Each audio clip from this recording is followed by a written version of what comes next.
Welcome back to another episode of the Untitled Football Podcast. Today we're going to talk about week number 5, review, reaction, recap, all that stuff. And yeah, it might come out a bit later. I don't know. We'll see, because I'm starting the recording process of this podcast, way later than I normally do. So we'll see what happens. But let's get into the first game though. Thursday Night Football, the Tampa Bay Buccaneers versus the Bears. Foles Brady 2 ends similar fashion to the first one. Well, not in terms of the way the game went, because both quarterbacks play relatively not well. But Nick Foles comes out on top. This was by far Brady's worst game of the season. His accuracy was terrible compared to the other games. All of his receivers were out, but his accuracy wasn't. He wasn't accurate throwing the football, or as accurate throwing the football as he was throughout the other games of the season. And Nick Foles was Nick Foles-ish, but a little bit worse though, because for most of the game, he wasn't creating big plays at a high rate, really at all. He only had a 5.8 yards per attempt performance this past week. Got away with some turnover stuff, threw a pick. Neither quarterback was really good, but the Bears ended up winning it because Brady wasn't good. Neither quarterback was good. It's just, I don't know. They just didn't move the football. They had one of their last drives. It might have been, no, it wasn't the same drive as Tom Brady for getting the down, but it was one of the last drives the Buccaneers got where they ran the ball on first down, and they were trailing, I think, which puts you in a weird spot, because if you run the ball on first down in that scenario, it puts you you're already from a clock standpoint in an obvious passing situation, but now that they ran the ball and they got themselves into 2nd and 10 or whatever it was with the clock running, they kind of put themselves in a really bad spot. So, yeah, the Bears are 4-1 right now. They have a better record than the Buccaneers. That's interesting in itself. I don't think the Bears are that good, though. I don't know. Because the Bucs just played by far their worst game of the season. And they capitalized on it, sure, but the Bears weren't really that good either. They continue to win games without even playing, good throughout the game. Dang. And it was really that fumble that opened up the whole game. That fumble caused by Kyle Fuller that really opened up the game and really changed the game. And then after that, the game wasn't the same. So, yeah, the Bears move on to 4-1 next week. Who do they play next week? I don't think I've backed them in. They play the Panthers next game, which is an interesting matchup because the Panthers are 3-2, probably better than most people thought they would be, including myself, who was pretty high on the Panthers. But whatever. Okay, and the Bucs, I think they go on to play Green Bay, which is a really good game. Potentially. So, yeah, let's go on to the next game, though. Carolina Panthers versus the Atlanta Falcons. Did I forget to mention earlier in the video that the NFL is messing my entire schedule up by putting games on Tuesday? Because normally I try to get all the games in the review on Tuesday. I try to get all the games in the review. That's why I drop it on Tuesday, opposed to a lot of other people dropping it on Monday.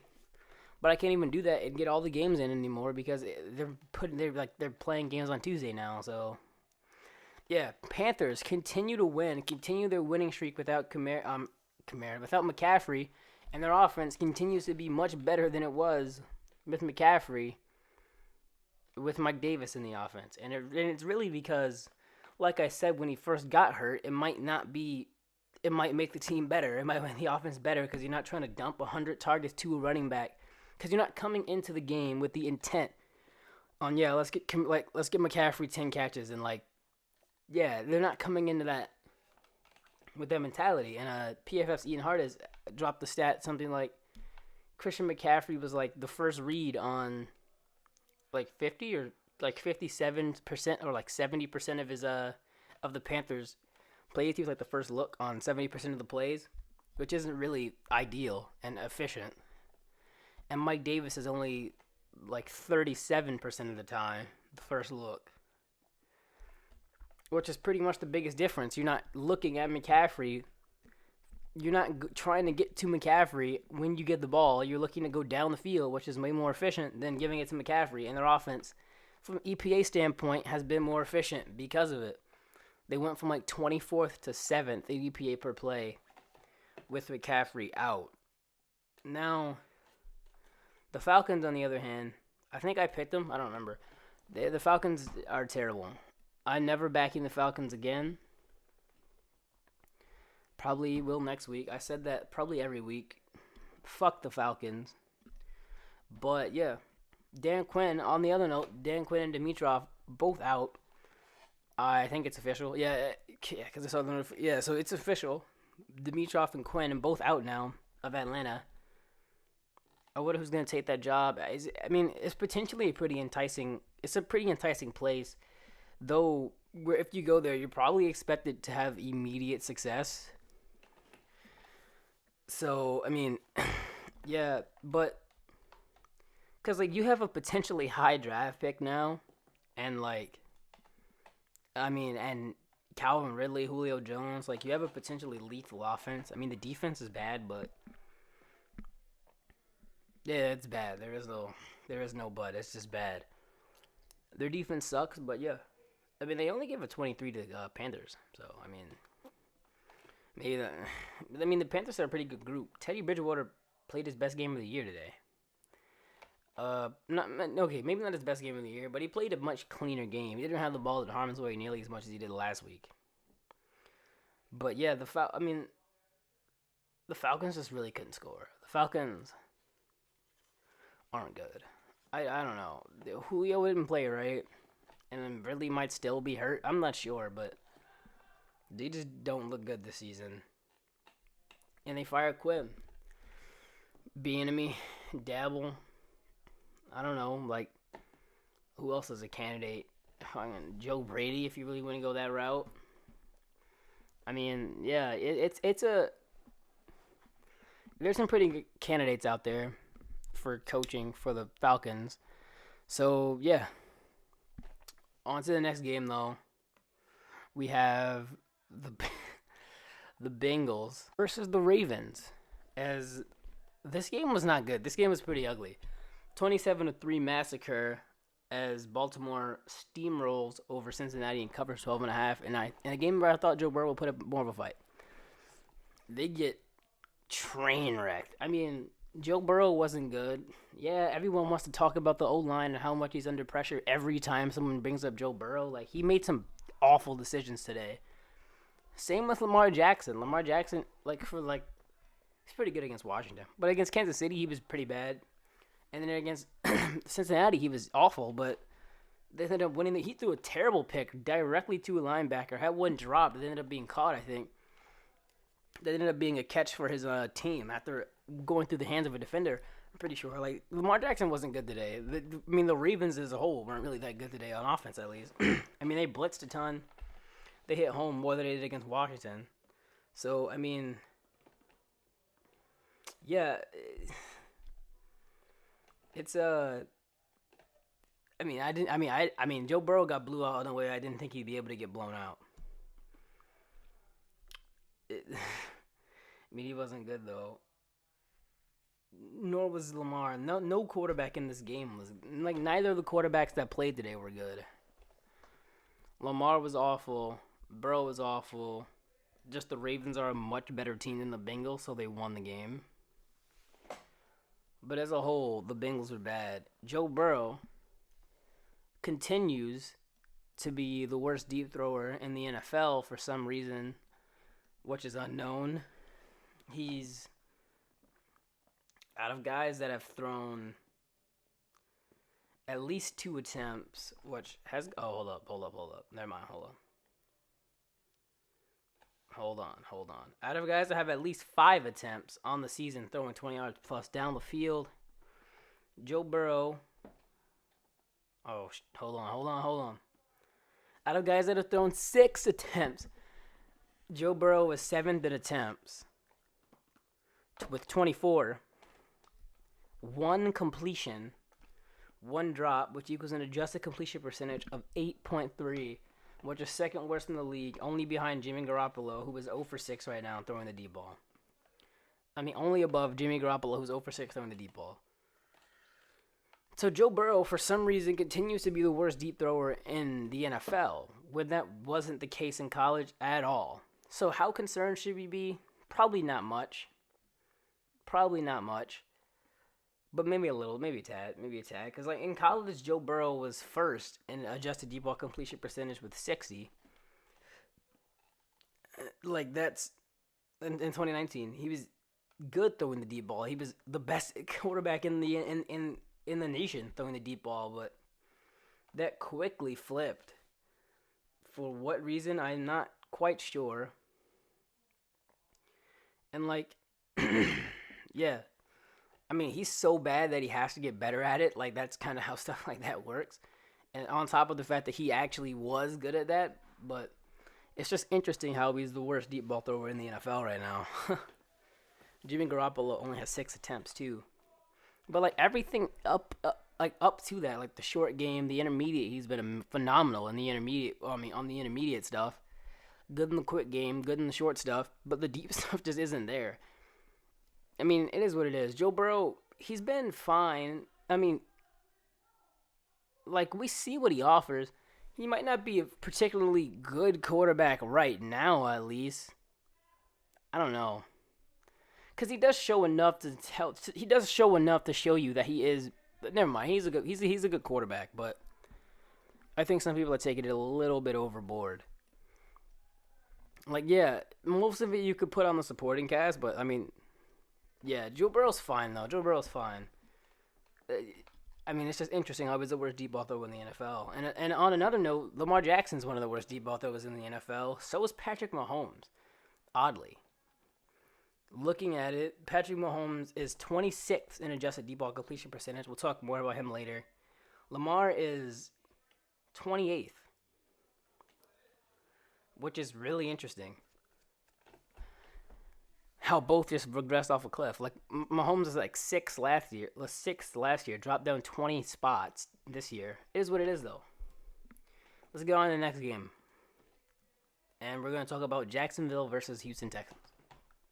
Texans, after firing Bill O'Brien, end up beating the Jaguars 30-14. I mean, the score is way more convincing. Makes the game look way more of a blowout than it actually was. Like, I mean, the Jags hung in this game probably for way too long. And, I mean, the Texans had like 13 points going into the fourth quarter. It was like 13-7 or something. I mean, they really weren't that good. They deployed a pretty run-heavy attack. David Johnson ran the ball he ran the ball 17 times, which might be the most he has all season. They ran the ball 22 times as a team.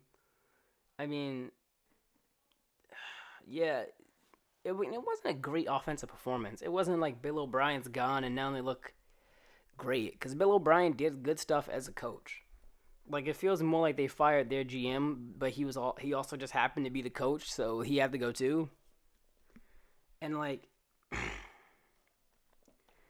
because the offense wasn't that good. It hasn't been that good. Brandon Cooks exploded. But the offense against the Jaguars team did not look how you would want them to look against the Jaguars with a new coach. So you fire what's supposedly the issue, and the offense still isn't super clicking. Which is interesting because, I mean, they just don't look good They just don't look that good offensively. So, I had higher hopes for the Texans than what they have done right now. They're 1-4 now with Deshaun Watson. Like, maybe Deshaun Watson isn't in the tier of quarterbacks that we may think he is in.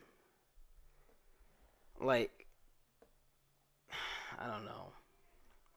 Because I do think he's good, but maybe we went a little bit overboard with the hype. Like, maybe he's not that top like borderline top 5 guy. Like maybe he's not that.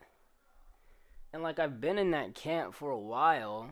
I kind of lightened up to him. I kind of lightened up to him as a player. But like when you don't have great supporting cast, it's not like the receivers are bad though. It's like it feels like they just don't utilize it properly. They did go down the field a bit more this game. Brandon Cooks went off. But over the course of the season, they haven't gone down the field that often. I mean, this week they went down. They threw passes 20 yards plus 6 times this game compared to I mean the number's gonna be because he threw like 7 in game 1, but they were in super desperation because there was a ton of quick stuff in game 1. But yeah, I mean. Deshaun Watson, he's a good quarterback, but maybe he's not as good as some people maybe hype him up to be, potentially. But yeah, I mean, the Jaguars, they're the Jaguars. I thought they were going to be better than they, not really. I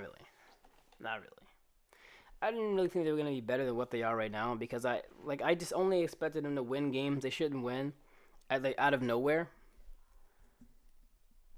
And it could have happened here. I mean, the Texans haven't been good this season, though.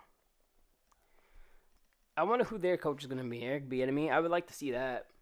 But this is a much less desirable coaching destination than some other places due to the fact that you don't have a first-round pick till like 2030. So, I mean, that makes everything less enticing. But you also have Deshaun Watson, so... Yeah, personally, if I was a coaching candidate, I would probably go to the Jets because they have 2 first-rounders, one of which possibly being the number 1 overall pick. But then again, they also have like a dog shit roster for the rest of the team, so you don't have much to work with when you get Trevor Lawrence or Justin Fields, provided that they don't do what they're expected to do and win maybe a couple games. Which might not be possible at this point, but that's kind of what Adam Gase does. Like he won 7 games last year with the Jets. Went to the playoffs with some pretty bad Dolphins team. Like Adam Gase isn't a good coach, but somehow manages to win more games than he probably should. So, yeah. But I mean, the Texans seem the least desirable. Like, yeah, you have the Deshaun Watson, but you have no picks till like 2037. And a pretty odd cap situation. But it is what it is, though. The Texans win their first game of the season. Now let's go on to the next game with, let me find it all, with the Raiders versus the Chiefs. The Raiders upset the Super Bowl champ Kansas City Chiefs at 40-32. They cover 10.5. Well, that's what it is on William Hill. I think it was higher than that on other bookies, and I have the Chiefs covering that. Interestingly enough, Derek Carr comes out and throws a vertical attack. Like, they went down the field pretty often and early. And they ended up winning the game. Derek Carr was way more aggressive. Like, he had more deep passing yards in this one game than he did the whole rest of the season, which is interesting. Derek Carr and this Raiders offense, from an EPA standpoint, has sneakily been one of the best offenses in the NFL. Now, it never seems that way because of how Derek Carr plays. But, I mean, the way he plays kind of like is efficiency friendly. Like low A dot, all that type of stuff. Like low A dot. So it's efficient. Like, he's going to have a high completion. He's going to complete a high percentage of passes, but at what cost, though? Today was different. He went down the field super often. He had like a 9-point-something A dot until they averaged up the target, until they started trying to control the clock and run the ball out. Kind of. On the other side of the game, though, Patrick Mahomes and his Chiefs. Patrick Mahomes wasn't that good. And even so, they scored 32 points. But then again, the Raiders kind of suck. But on defense. I mean, the Chiefs' offense wasn't that good. Like, Mahomes wasn't that good. Like, I know we had an interception not interception. I know we had a touchdown that was dropped. Like, and some other stuff that was like a touchdown that was negated, and some other stuff that was dropped. But like the pocket presence and just how it looked wasn't that good. He was running around in circles. He had like a 3.4 average snap to pass, which is extremely high. That's a range you definitely don't want to be in from a snap to pass standpoint. And it really hurt the overall offense. Like, he was running around every play. Like, he wasn't taking the easy stuff, the quick stuff, all that stuff. He was looking for the home run literally every play, and it kind of cost him. Like, outside of the pocket, he had an average up the target of 19 yards. Like, he wasn't, like, this season, he hasn't been Mahomes. Like, what we got today was, like, almost a quintessential Texas Tech Patrick Mahomes game. Like, he wasn't as good as he has been in his career. This hasn't been a great season for Mahomes overall. Like, Texans game, he was okay. I mean, the Ravens game, he exploded and he was phenomenal. Who else did he play? He wasn't that good against the Chargers. I mean, this hasn't been the best season for Mahomes so far. And they're still 4-1. You have to expect he kind of regresses to the mean, which is playing better, back to his baseline. But it hasn't been that good this year. And on the other side of the ball for the Kansas City Chiefs, I mean, their defense couldn't stop the fucking Raiders. But like I said earlier, the Raiders are sneakily one of the top teams in terms of EPA per play. They're 6th in terms of EPA per play and EPA per dropback. They're 6th in the NFL, which is interesting. But yeah, Kansas City's defense, I mean, coming into the season, admittedly bad, and Derek Carr and the Raiders played a pretty profoundly non-Raider game, or non-Derek Carr game, in terms of how he pushed the ball down the field aggressively, and they had something else come back from injury. But admittedly, their secondary is actually, like, awful from a personnel standpoint. Like, Rashard Fenton, Bashard Breeland, Charvarius Ward, like, all those guys aren't that good. I mean, Charvarius Ward is okay, fine. Bashard Breeland's bad. Rashard Fenton, I mean, he was pretty solid in limited snaps last year, but I would want to see what he does over a longer period of time. I mean, they have Tyrann Mathieu, but that's about it in terms of secondary pieces. Like, some of the roster building decisions they've made don't really make sense. I mean, they drafted a running back in the first round. That's not a great pick. And even still, like, with the running back, they've, like, tanked in terms of efficiency on early downs, from an EPA standpoint at least. Like, in 18-19 versus this year, their efficiency on early downs has been so much worse than it was, and they just drafted a running back in the first round. And they've ran the ball on early downs more than they did last year. But then you back that running back pickup by picking a linebacker in the second round with your second pick, which also might not be the best value add. Like, with Christian Fulton on the board, who hasn't been that great in the NFL so far, but, I mean, hasn't been complete disaster. You could have used him in the first or second round, because I think you had picked in the third, if I'm not mistaken. But, yeah, I mean, there's multiple other directions they could have gone with this draft to make their team better than it is. Instead, they kind of stayed status quo. I mean, when you have Patrick Mahomes and Andy Reid, though, it does paper over a lot of pretty bad roster decisions, but so we might not see the impact of some of the stuff they do, like the Frank Clark contract, the Sammy Watkins contract, because Patrick Mahomes and Andy Reid are so good. We probably don't see the actual impact on what those decisions do.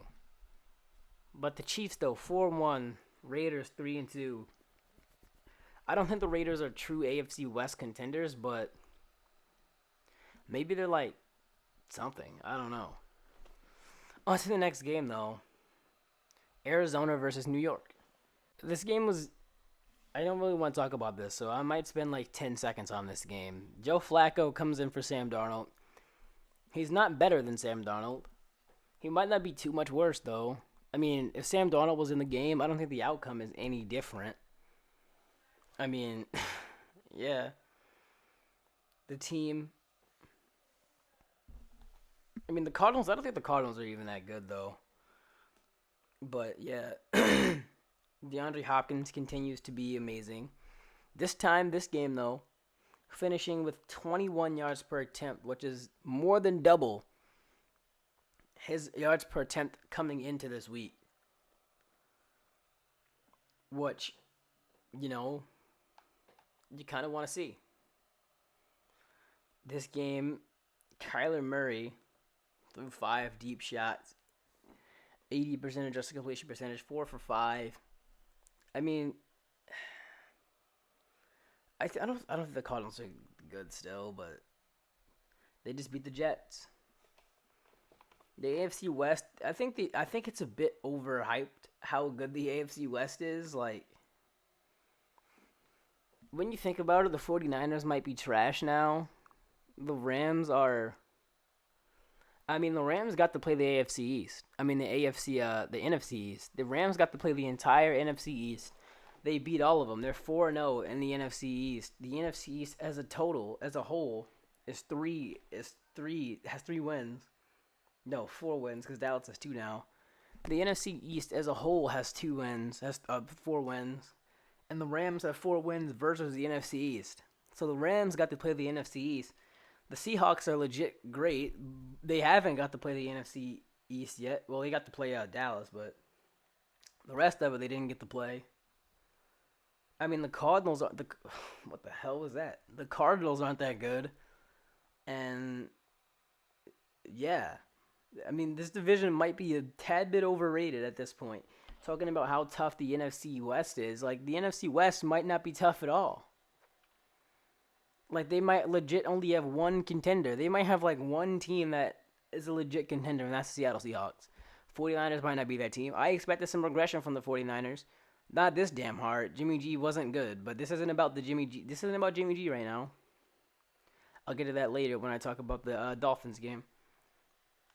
I mean, none of the teams have been that good in the NFC West, except for the Seahawks. Like, the 49ers have 2 wins, only against the Jets and Giants. Like, they might not be they might not be good. And the Cardinals have 2 or 3 wins. They have 3 wins, one of which coming versus the Jets, the other of which coming against the 49ers, who might not be good, and the other one coming against, who did they come against? And the other one coming against Washington. I mean, I don't think this division is even that good anymore, though it was coming into the season. But I think it's definitely overrated now. I mean, they attacked down the field a pretty good amount. Like, Kyler Murray had an average per attempt of 10.3, which is much, much, much higher than it was last week at 4.3 or whatever the hell it was at. Murray still running the ball pretty well, a rushing touchdown. He might have a rushing and a passing touchdown in every game this season. Even though he hasn't thrown the ball that well. This was probably one of his better games throwing the ball this season, but overall in the season he hasn't thrown the ball well. So, yeah. I mean, yeah. I mean, I don't think the Cardinals are that good. I don't think the Jets suck too, so fuck this game. On to the next one. Battle of Pennsylvania. With the Philadelphia Eagles versus the Pittsburgh Steelers in a relatively entertaining game, a pretty entertaining game. Steelers ended up winning. This was the Fulgham versus Chase Claypool show. Just like everybody expected it to be coming into the week. Another thing, though, against the Steelers' defense, Carson Wentz looked pretty good. Relative to how he played the rest of the season. Like, he wasn't phenomenal. He was definitely way, way, way better than he has been the rest of the season. He had a great throw to John Hightower that was dropped in the back of the end zone. Like, he might be back to at least, like, 2019 Wentz or, like, I don't fucking know. He probably never gets the MVP form because that's probably just like an outlier at this point in his career. But like, yeah, I mean, he's not. He wasn't poor today. He was actually pretty good. The Steelers, though, Big Ben hasn't been pretty good. He's been one of the worst deep ball throwers in the NFL. Seems like that's the theme of this podcast, talking about worst deep ball throwers in the NFL. He's at like 22%, slightly above Dwayne Haskins, Mitch Trubisky, and Drew Lock, and Joe Burrow. He hasn't been that like Ben Roethlisberger hasn't been that good, but the playmakers who I was pretty high on their group coming into the season, and Claypool, who I wasn't really expecting to be as good as he has been, or as efficient as he has been, is really something to add to what I already thought was pretty good between Juju, Deontay, and James Washington. And Eric Ebron at tight end, and then Chase Claypool now adds himself into the mix. I mean, we should have all knew he was going to be good. I mean, he went to Pittsburgh, so... yeah, but... yeah, I mean, the Eagles' offense and Carson Wentz as a whole looked way better than he has the whole rest of the season. So, yeah, Jalen Hurts came in through a pass. Like, this Eagles team is pretty odd, I'll say. Miles Sanders had a really good run. I mean, the Eagles might not be... I mean, it doesn't take that much to win the NFC East, and with Dak out now, I don't know that Dallas roster overall is still probably overall better than, because Wentz, he was good. He was pretty good. I don't know if he's fully back yet, but if he can play at this level, they could probably win the division, just because it doesn't take that much to win the division. Steelers, on the other hand, I still don't know if the offense is even like... Their offense is pretty good. Though Big Ben isn't really playing that well. He's putting the ball in harm's way a pretty good amount. Not creating too many big plays anymore. I mean, their defense is fine. It's not as good as last year. We should have never counted on it to be as good as last year. Like, where did the Minkah Fitzpatrick is the best safety in the league camp go? Simply that fucking evaporated really quick, huh? Like, I hate that. I'll go into this right quick. Like, I hate when people always crown the safety/corner as the best safety/corner in the league, mainly due to interceptions. Like, they look at the interception totals. I mean, not much else. I mean, people were really high on Xavier Howard, even though he gave up, 7 touchdowns or whatever the hell he did. Like, people think Trey White's the best corner in the league. Like, let's calm down here, bro. Let's calm down. He led the league in interceptions, sure, but... I mean, he's not... I don't think he's as good as, Stephon Gilmore. I don't know if he's better than Jalen Ramsey. Like, if you look at the stats, like, the touchdowns and stuff, yeah, he's a bit... he's better, but he's in a much better scheme. Like, the stuff that McDermott's defenses do is way better, too. Like, is way better than what a Wade Phillips-less Rams... Who was the defensive coordinator? I don't even know. But, yeah... Like, Jalen Ramsey shadowing every game against the top receivers in the NFL. Like, it's a different task. Like, they're both good at what they do, but, Trey White's in more of a heavy zone scheme. And typically, cornerbacks in heavy zone schemes don't, they skew interception heavy, and typically ones in man schemes skew pass breakups heavy. So, yeah. But yeah, back to the thing of crowning these corners/safeties as the best in the league because of interceptions. It happened because of It happened to Eddie Jackson and then Minkah Fitzpatrick. Then what happens next year? It happened to Kevin Byard as well. Then what happened next year? Everyone says, "Oh, yeah, this guy's better because he had more." Like, no, that's not how it works. That's not how it works. And college stats are not college, and DB stats are so volatile year to year anyway. So really, I can understand where it's coming from, but I just hate it, man. Anyway, back to the main point. Their defense hasn't been as good as it was last year. And granted, it might be because they're kind of exposing their coverage unit and blitzing a lot more, but their coverage unit was pretty good last year and not pretty good this year. Mainly because Minkah hasn't been the same, nor Steven Nelson. Which those two might be linked to each other. But their coverage unit hasn't been great, right? Their pass rush / them just blitzing and getting pressure has been great, but everything else on their defense has been meh. And yeah, the Steelers win, cover 7.5. And let's go on to the next game. The Alex Smith game. Washington versus the Rams. A game in which Washington lost by a lot.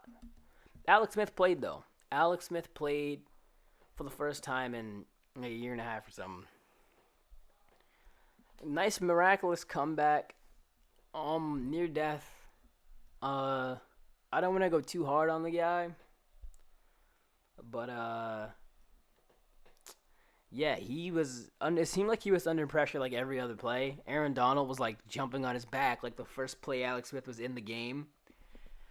Aaron Donald ate the Washington offensive line alive. And he feasted on Washington. Kyle Allen ended up getting injured in this game early in the game. Alex Smith played the rest of the game. I mean, the offense wasn't good with either quarterback, if we're being honest, but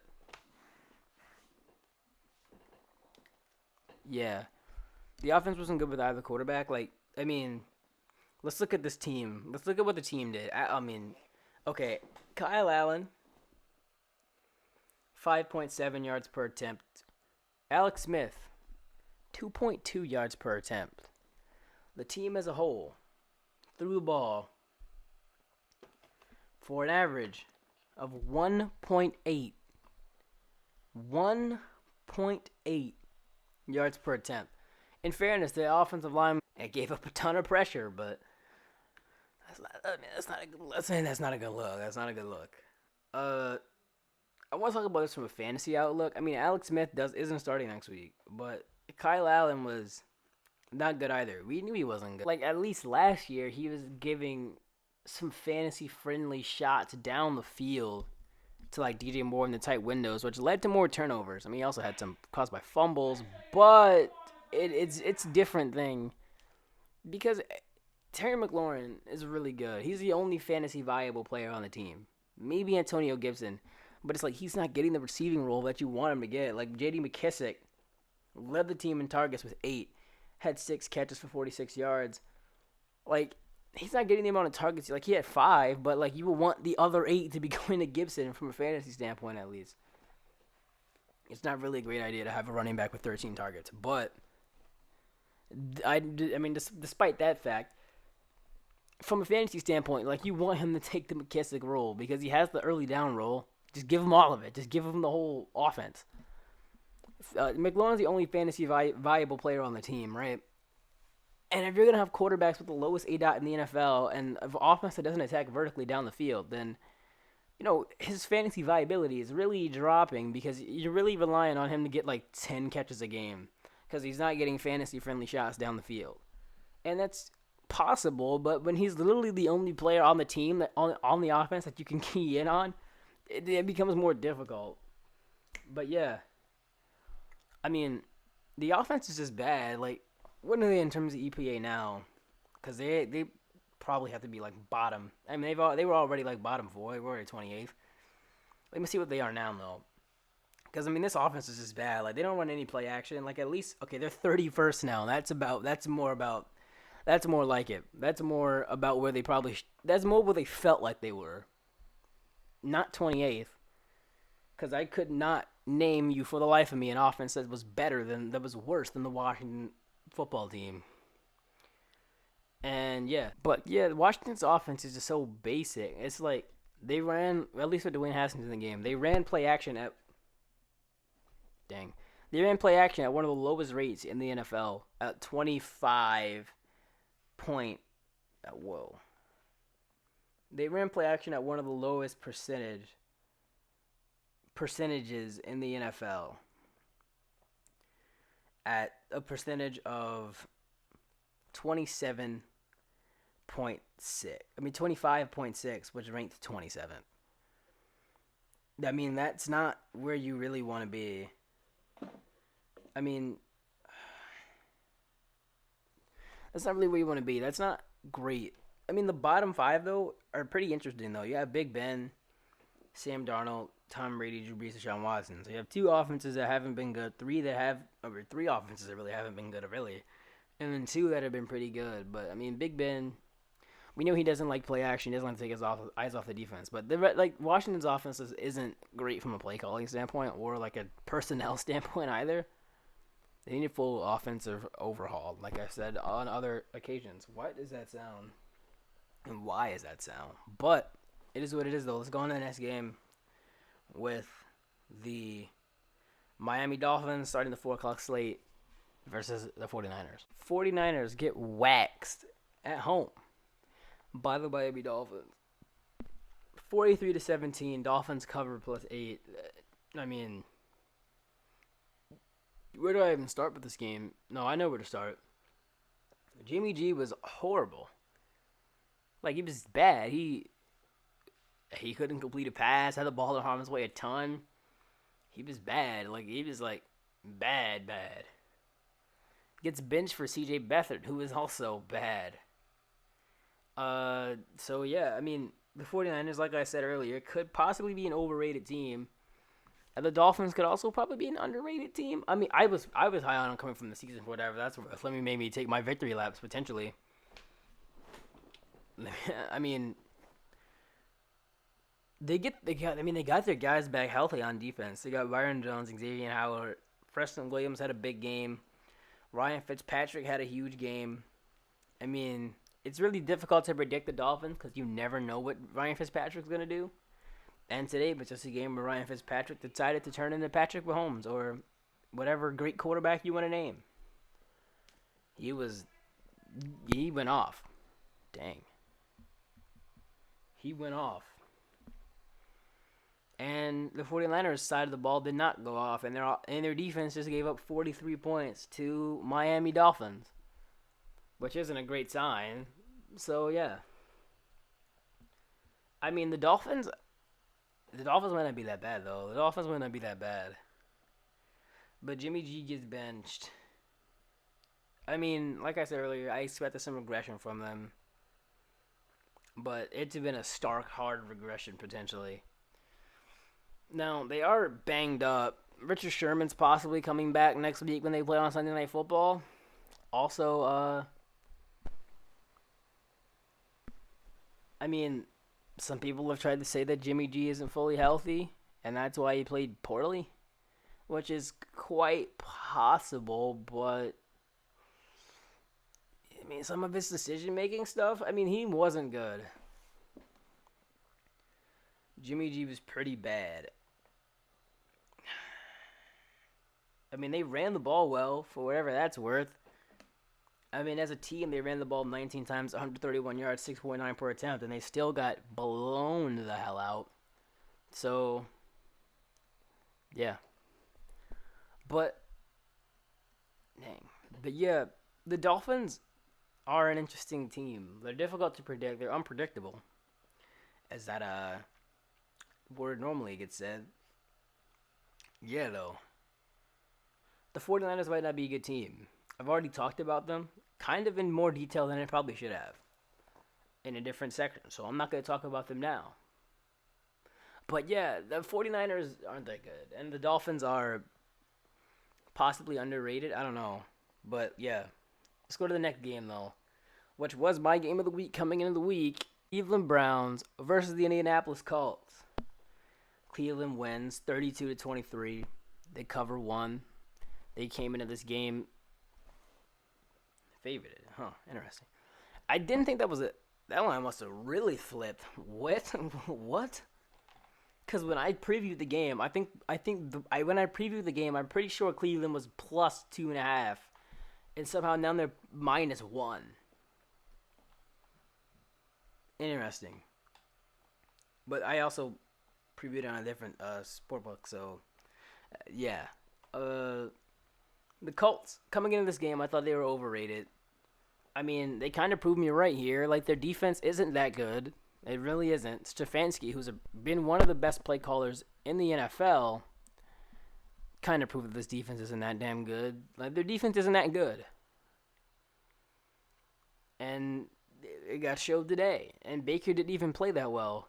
I mean, in the first half, like maybe the first quarter and a half, maybe less than that, he looked pretty good. Made some pretty good throws. Did some, and then he had an interception dropped at the end of the half, or close to the end of the half. And then after that point, it was kind of like the turning point in this play. He just fell off of an actual cliff. And then from there was this train wreck. Him and Phillip Rivers were trying to both throw the game away, basically. Phillip Rivers had well, this was later in the game, but Phillip Rivers had the little intentional grounding, threw an interception to the flat late. They ended up going for 6. Like, it was a bad game. A bad one.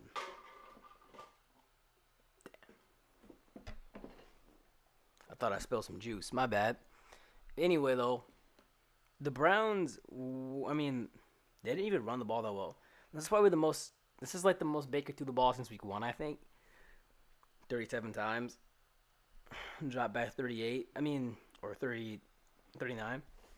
But yeah. I mean, this team, I don't know how good the Browns are, honestly, because I didn't think the Colts were that good, and I mean, they kind of proved me right, and the Browns beat the Colts, but barely. It's almost like both teams tried to lose this damn game, but one had to win, and it ended up being the Browns. Stefanski has been really good. He has been really good this season. Baker, on the other hand, hasn't been quite so good. I mean, the offense has been good, mainly despite Baker. But yeah, everything else is working way at a much higher level than it was last year. So it looks like Baker's playing way better statistically. I mean, he has the ball out of harm's way. He didn't even have the ball in harm's way that often last year. He got super unlucky. There's like 4 to 5 interceptions on his tape where it's like almost like zero the fault of Baker. He also has a couple that were dropped. A couple that are probably like 50-50 split. Like 50-50 split in terms of it's an inaccurate throw. Technically on target. That's why I don't really like on target percentage as a stat. Technically on target, but it's an inaccurate pass, and it ends up getting dropped, and it ends up being interception. Like, yeah. Anyway, Baker Mayfield, he's not even playing that well. He's not even playing that well. And the Browns continue to win. They're 4-1 now. Next week they play up against the Steelers, which could be a bad game. Baker might get blitzed a ton. Oh, and Baker, from a pocket presence standpoint, looked way better than he has the whole season, though, in the first half at least. Like, he wasn't, like, running around in circles, like with a chicken with his head cut off. He actually He actually stuck in there and made a couple of plays. And, yeah, which he typically doesn't do. So, yeah. The Browns move on to 4-1 as the Colts move down to 3-2. Next week, I think they play up against. Cincinnati, which is interesting. What is the line for that game? The look-ahead line is. Dang, why is it blurry? The look-ahead line is 7.5 on Indianapolis, and it looks like the current line is 8.5 after what happened to the Ravens. But it seems like people aren't really taking into account what happened to the Colts. But maybe we'll get into that on the preview podcast. 8 a.m. on Thursday. But yeah, let's get to the next game, though, with the Giants versus the Cowboys. Dallas ends up beating the Giants after Andy Dalton takes over after the Dak Prescott injury. Yeah, I mean, Dallas, they just lost Prescott, but they won the game. Giants covered 7.5. Let me talk about the defense first, because this is probably the thing I was wrong about the most about this game. I thought their defense would have a bounce-back-ish performance against a shit Giants offense. Didn't necessarily happen. Their defense was still bad. Still terrible. But, I mean, yeah, their offense was still bad. their offense was still terrible. I mean, they ran the ball more today than they had the whole season, which is interesting. Their defense scored some touchdowns too. But yeah, this was a different type of game for the Cowboys. Their offense didn't look nearly as explosive until the end of the game, really.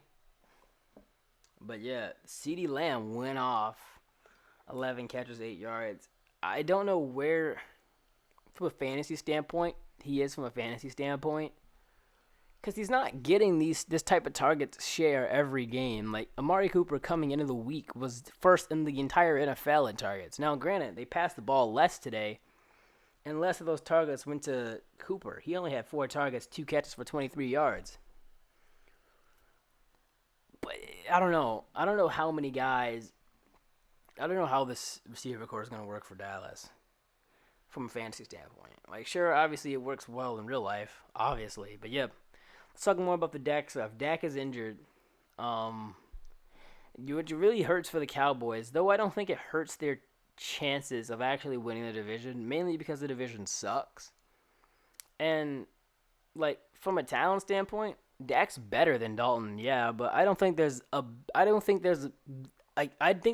smaller difference than people may make it out to be from, like, a straight talent standpoint. Well, maybe that's why he's more talented, but from a production standpoint, I don't think we'll see too big of a difference, especially with this scheme and offensive line and playmakers. Like, I don't think we'll see too big of a production dip. I think Dalton will play pretty well, which really sucks for Dak because it might put the Cowboys in a tough spot. I'd pay Dak. I think he's better than Dalton, but I think Dalton will have respectable numbers to the point where Dallas may entertain the idea that a lot of people could succeed with this supporting cast. A lot of people. Which really sucks because I like Dak, but he's injured now. They said it's not a career-threatening injury. They said everything went fine. So I hope he comes back. And yeah, Dallas 2-3 now, with 2 wins against the Falcons and Giants, who are both winless. Says a lot about the NFC, huh? NFC East, huh? And now on to Sunday Night Football. Seahawks versus... But this game was a weird game. Granted, every Seahawks game is weird.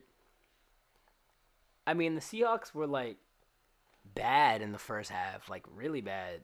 Russell Wilson wasn't good. Took some sacks. A ton of them early in the first half. I mean, because... He had like an 100% completion rate in the first half, and he wasn't even like playing that. Like they covered a ton of like they covered up the deep stuff for Wilson, but I felt like he took a sack like every other play. Like covered up the deep stuff well until the second half, where the Seahawks offense, basically just shot out of a cannon and then they went up on the Vikings. It looked like they were about to blow the Vikings out. And then the Vikings turn back around, make the game close, end up falling short 27-26. The Vikings made a pretty good decision to go for it on 4th down, though it did not work out. I think people let the result of the play determine whether it was a good decision or not. Like, it was a good decision because if you get it, you win the game. Basically, like 100% chance you win the game. I mean, if you don't get it, now the other team has to drive 95 yards down the field. Because they were like the 5? Yeah, so you have to drive like 95 yards down the field. Which is a pretty tough drive to make.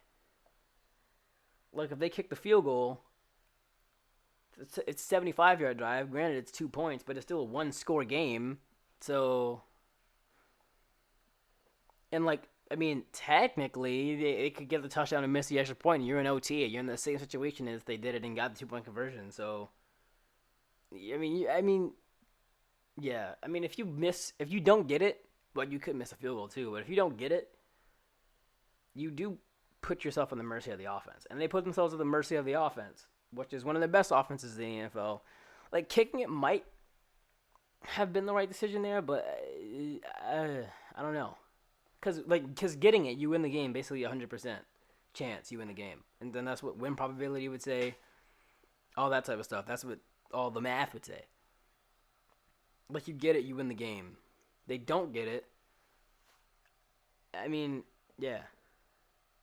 But the thing about it is that it was less of the decision, like, because when you take it into account, like, they put the Seahawks in like a 4th and 10 that they let convert, a 4th and goal from like the 6 that they let convert to win the game, to end up winning the game. Like, it's not really the fault of the decision they made. I mean, they had the Seahawks in such a disadvantageous spot in a 4th and 10, and they ended up somehow letting it up. That's just the Vikings, bro. The Vikings offensively were pretty good. Dalvin Cook was okay. He got injured. Had some pretty nice runs. I mean, Alexander Madison and Mike Davis and like Gus Edwards to a certain extent continue to show why you shouldn't necessarily pay running backs big high dollar deals because they are replaceable. As Alexander Madison comes in, runs for 20 yards, runs 20 attempts, 112 yards, 5.6 yards per attempt. I mean, they just continue to show that running back contracts aren't the smartest decision from a front office standpoint you could make. I think Dalvin Cook is better, and Dalvin Cook probably gets the first down if he's in the game. On that fourth down attempt, he probably gets the first down. They probably beat the Seahawks, but he wasn't, and they ended up losing the game. Seahawks. Had a weird game, of course. Russell Wilson was okay. He wasn't that good actually, but because like the first half he was pretty bad, but he turned it around in the second half. Had a bad pick in the second half also. But yeah, he was solid all around. He wasn't great though.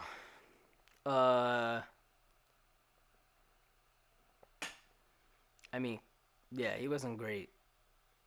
Kirk Cousins, he was okay passing the ball, I guess. He was okay. Justin Jefferson, from a fantasy standpoint, thinking about it, he wasn't, obviously he wasn't what he was before. 5 targets, 3 catches for 23 yards. Adam Thielen had all the volume, 13 targets, 2 touchdowns, 80 yards. So, Justin Jefferson, I knew would regress. Like, I knew he would not stay at 23 yards per attempt and whatever the hell he was at for the rest of for the other parts of the season. I knew he wouldn't stay at that level, but he kind of fell off a cliff like harder than I expected him to. And let's get on to the Monday Night Football game. The youngster Herbert versus the oldster Breeze. Yeah, the Saints win this game. Probably should have lost it, honestly. They win the game 30-27 against the Chargers. The Chargers, I was pretty hypercritical on, you could say. Well, maybe just kind of pointing out that their offense was bad. I mean, the last 2 games it's been pretty good.